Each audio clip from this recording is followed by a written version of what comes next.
জ্ঞান ফেরার পর থেকেই পাথর হয়ে বসে আছে মায়া। উদাস দুই চোখে শত বছরের ক্লান্তির ছাপ। মনের সাথে করে চলেছে তুমুল আকারের যুদ্ধ।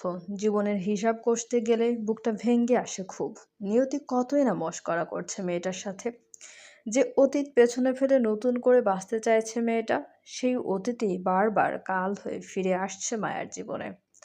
ভাগ্যেই যদি থাকবে তাহলে সেই বিচ্ছেদ কেন? একে নিয়তির মশকরা নয়? ভাবুক মায়ার ভেতরে ছেদ ঘটল নিকিতার ডাকে। মায়ের বাহুতে হালকা ধাক্কা দিয়ে নিকিতা বলে উঠল, মায়া, কি হয়েছিল তোর? হঠাৎ জ্ঞান হারলি কি করে? আচমকা ডাকে হুঁশ ফিরল মায়ার। গভীর ভাবনা থেকে বেরিয়ে এলো, নিজের বান্ধবীর দিকে দৃষ্টি নিবদ্ধ করলো। বহু চেষ্টা করেও ছল ছল চোখ জোড়া লুকাতে পারল না সে। আটকে রাখা অশ্রুকণাগুলো ঠিকই নিকিতার চোখে ধরা পড়ল। মায়ের চোখে পানি দেখে খানিকটা বিচলিত হয়ে পড়ল নিকিতা। দুই হাতে বান্ধবীর মুখটা আঁচলে ধরে বলল, ও মা, কাঁদছিস কেন? বজ্জাত আর্মিগুলো কি বেশি বকেছে? তোকে বারণ করেছিলাম ওই ফুল আনার দরকার নেই, শুনলি না আমার কথা? সেই তো। আমি মেজর সাহেবকে দেখেছি নাকি? নিজের কথা আর শেষ করতে পারল না নিকিতা।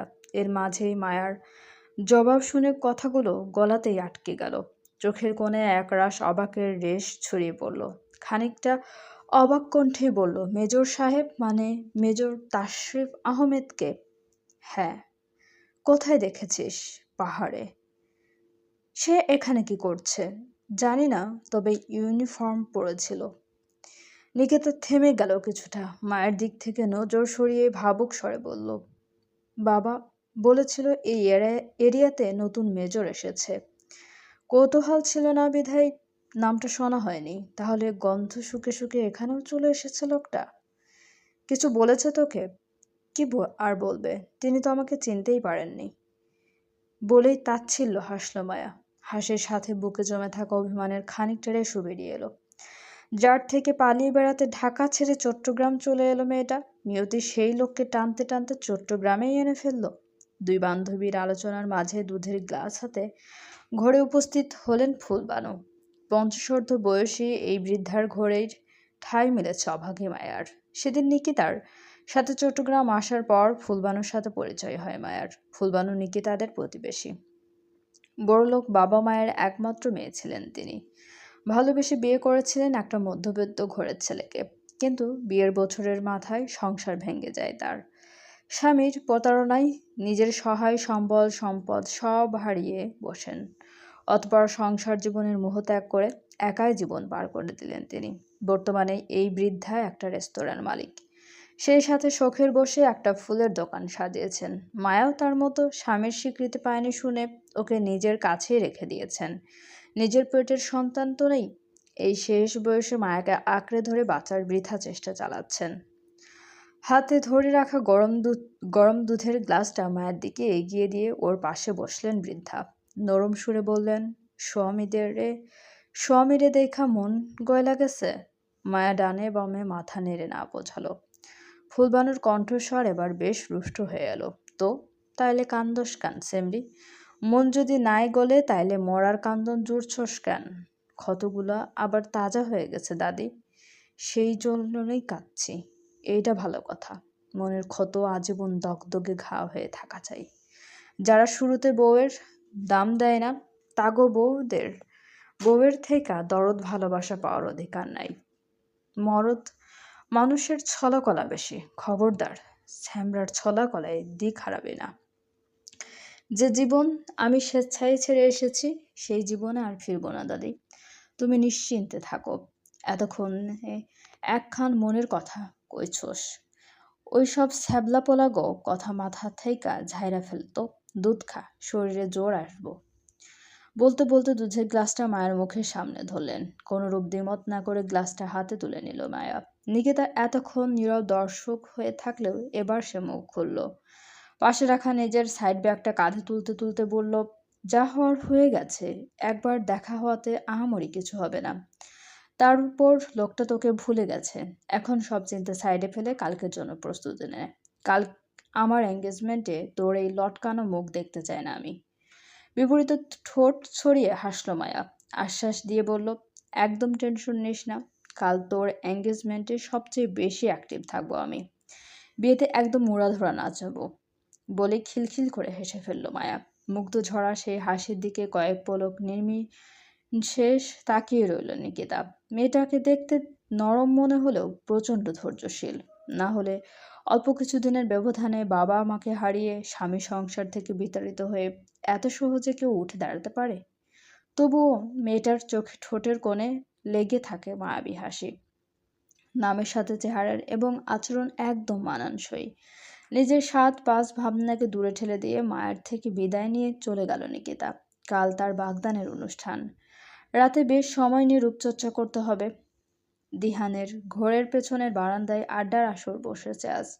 দিহান, তাশরিফ, নিহান আর তমাল মিলে এই আড্ডার আসর বসিয়েছে। ঘর জুড়ে হরেক রকম খাবারের মেলা। সেই নানান ধরনের খাবারের মাঝে নিষিদ্ধ পানীয়র বোতলগুলো ঠিকই জায়গা করে নিয়েছে। সবার হাতে একটা করে গ্লাস। তবে সবার মাঝে ব্যতিক্রম কেবলমাত্র তাশরিফ। সে আজকের আয়োজনের সম্পূর্ণ বিরোধিতা করে তার হাতে ফলের জুস নিয়ে বসেছে।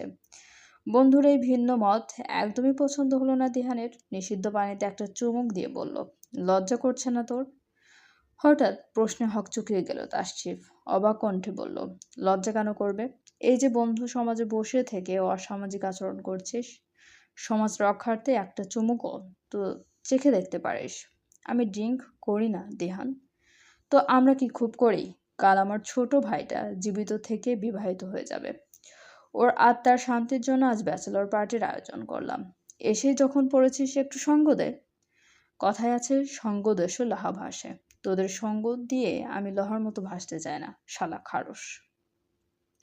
বিড়বিড় করে গালিটা দিয়েই হাতের গ্লাসে লম্বা চুমুক দিল দিহান। সচরাচর ড্রিঙ্ক করার অভ্যাস না থাকায় কয়েক চুমুকেই কেমন যেন নেশা ধরে গেছে তার।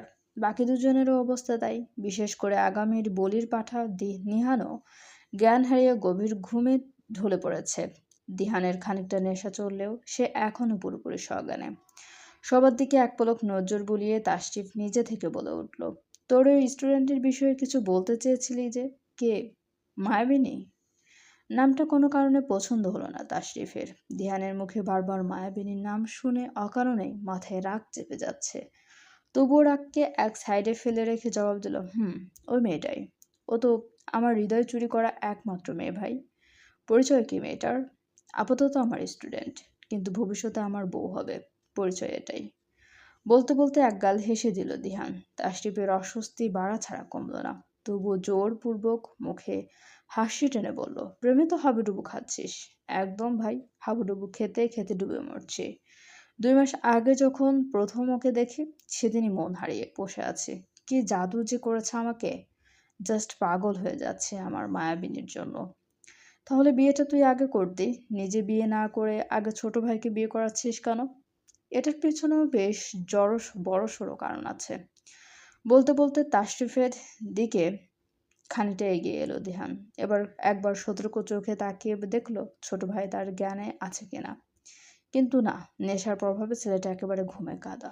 দিহান এবার আরো খানিকটা এগিয়ে এলো। অনুচ্চ স্বরে ফিসফিস করে বলল, মায়াবিনীকে তো জান প্রাণ দিয়ে আমি একাই ভালোবেসে যাচ্ছি, কিন্তু এখনো ওকে বলার সাহস পাইনি। যদিও আমি বুঝি মায়াবিনীও আমাকে পছন্দ করে, কিন্তু মেয়ে মানুষ তো আগ বাড়িয়ে মুখ ফুটে বলতে পারছে না। শিক্ষক হয়ে আমারও সরাসরি বলতে আনইজি লাগছে। তাই কায়দা করে ওর বান্ধবীর সাথে নিহানের বিয়েটা ঠিক করলাম। বিয়ের অজুহাতে ভার্সিটির বাইরেও বেশ কিছু সময় দেখা করার সুযোগ পাবো।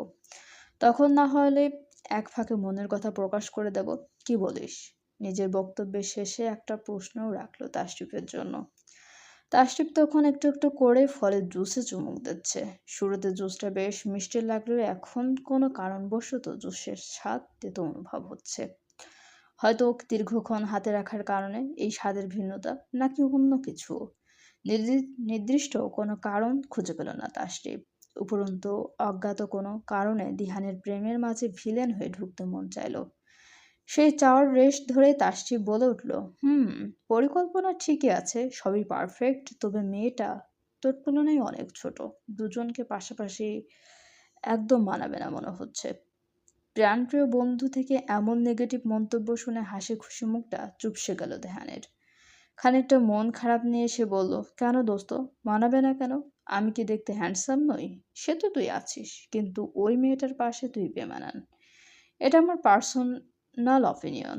মন ভেঙে দিস না ভাই। মুখটা কেমন জানি চুপসে গেছে ধ্যানের। পরিস্থিতি স্বাভাবিক করতে জোরপূর্বক হাসলো তাসটিপ। বন্ধুর কাঁধে হালকা চাপড় দিয়ে বলল, আরে বন্ধু হোস না তুই আমার, তোর জন্য চিন্তা হয় তাই বললাম। আমি চাই আমার বন্ধু জীবন সঙ্গী হিসেবে দুনিয়ার বেস্ট মেয়েটাকে পাক। আজ তো জ্ঞান ছিল না, পরে একদিন দেখা করিয়ে দিস। একটু যাচাই বাছাই করে দেখবো আর কি। তো কালকেই কথা বলে নিস। কাল নিহানের বাগদানে মায়াবিনী থাকবে তো? কথাটা বেশ পছন্দ হলো তাশরিফের। এই অকারণ পছন্দের কোনো হেতু খুঁজে পেল না তাশরিফ। অচেনা অজানাই বাচ্চা মেয়েটার জন্য হঠাৎ করেই মনের কোণে একটা অনুভূতি অনুভব করছে তাশরিফ। মনটা খুব করে বলছে এই মেয়েটাকে ওর চেনা, বড্ড বেশি চেনা। বিষয়টা নিয়ে সরাসরি কথা না বলা পর্যন্ত শান্তি পাচ্ছে না। ৭-৫ ভাবতে ভাবতে তাশরিফ বলল, ঠিক আছে, কাল দেখে নেব বিষয়টা। আজ আসি, চলবে। গল্পটা আপনাদের কেমন লাগছে অবশ্যই আমাদেরকে কমেন্ট করে জানাতে ভুলবেন না, এবং আমাদের চ্যানেলটি সবাই প্লিজ সাবস্ক্রাইব করুন। গল্পটি আপনারা ভালো লাগলে অবশ্যই লাইক, কমেন্ট এবং শেয়ার করতে ভুলবেন না। এবং আপনারা গল্প আসলে কিভাবে শুনছেন আমি এটা জানতে চাই। মানে আমার বলা কথাতেই শুনছেন নাকি নিজেদের মতো করে পড়ে নিচ্ছেন? প্লিজ এটা অবশ্যই আমাকে জানাবেন। অনেক ধন্যবাদ আমাদের চ্যানেলের সঙ্গে থাকার জন্য।